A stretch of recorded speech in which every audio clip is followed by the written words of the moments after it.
COP29, also known as the Finance COP, which took place in November 2024, closed with a new climate finance goal to support developing countries in managing the impacts of climate change. The agreement will triple finance to developing countries from the previous goal of $100 billion annually to $300 billion annually by 2035. However, developing countries criticized the deal for being insufficient.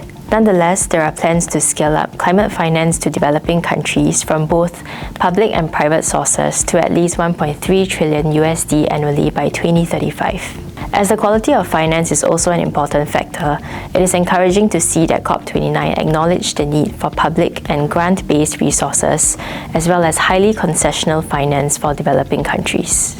Deciding on a new climate finance goal for developing countries, also known as the new Collective Quantified Goal on climate finance, was a key priority for COP29. Developing countries, especially small island developing states, face the greatest climate risks and are most heavily impacted by climate change impacts. These countries require international support to finance climate adaptation, as domestic resources are insufficient to mitigate the impacts.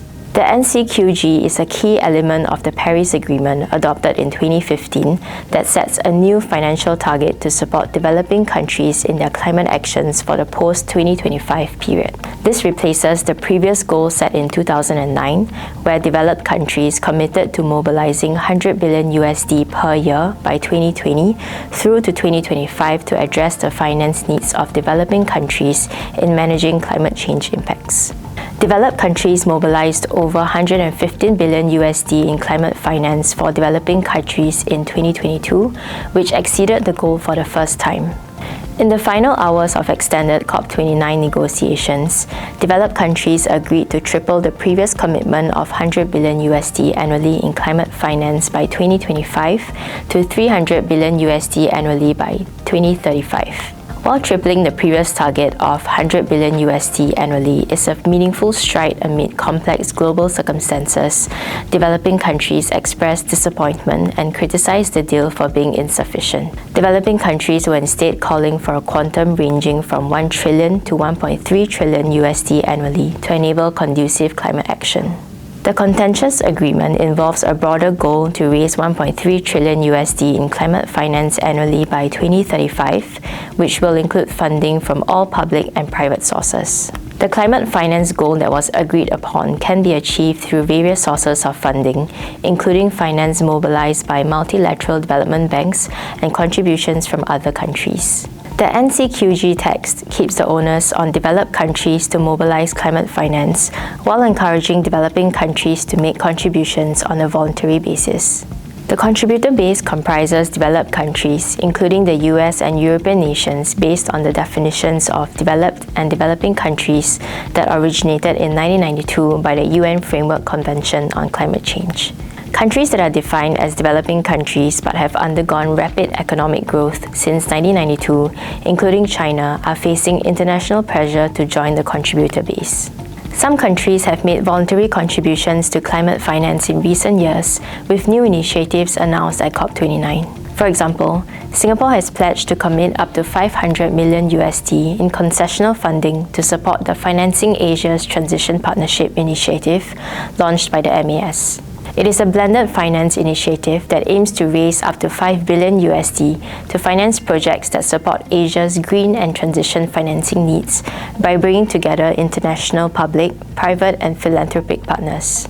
Such projects include the early phase-out of coal-fired power plants, electricity grid infrastructure upgrades, and decarbonization efforts in hard-to-abate sectors that may only be marginally bankable. The initiative can reduce investors' risks in financing certain green or transition projects, which can be deemed risky. Australia has approved a $50 million investment into the Green Investments Partnership under the FAST-P initiative to support the region's decarbonization efforts. Moving forward, more like-minded partners are expected to collaborate with Singapore to enhance investment in green and transition projects through the FAST-P initiative. According to the World Resources Institute, China's voluntary climate finance contribution to developing countries' climate actions has averaged close to $4.5 billion annually between 2013 to 2022. Most of China's climate finance has been channeled through bilateral and multilateral public mechanisms such as multilateral development banks and climate funds. As China is already a voluntary contributor to climate finance, this may encourage developed countries to increase their contributions to climate finance that go towards meeting the new climate finance goal. In addition to the quantity of climate finance, the quality of finance is also important to financing climate action in developing countries. Developing countries are pushing for grant-based climate finance that is more attractive than loans. Currently, most of the finance goes to developing countries in the form of loans rather than grants. Loans can be seen as an unattractive climate finance instrument as they can exacerbate debt burdens for indebted developing countries. For example, Indonesia has expressed disappointment at the financing terms of its Just Energy Transition Program, which is an agreement to mobilize $20 billion in public and private financing to support Indonesia's energy transition. High interest on loans with only a small portion in grants proved challenging for Indonesia, which led to Indonesia delaying its plan to retire its coal-fired power plants early. The final NCQG text agreed upon at COP29 has encouragingly acknowledged the need for public and grant-based resources, as well as highly concessional finance for developing countries. This can better support developing countries in assessing international climate finance to cope with climate change impacts. The new climate finance goal builds on significant strides made on global climate action in recent years against the backdrop of growing geopolitical tensions and macroeconomic uncertainty. As implementing countries' NDCs hinges on the availability of finance and low-carbon technologies, it is important to scale up climate finance to support developing countries with implementing their climate plans. The agreement on climate finance at COP29 lays the foundation for COP30 to be held in Brazil, where countries are expected to map out climate action for the next decade.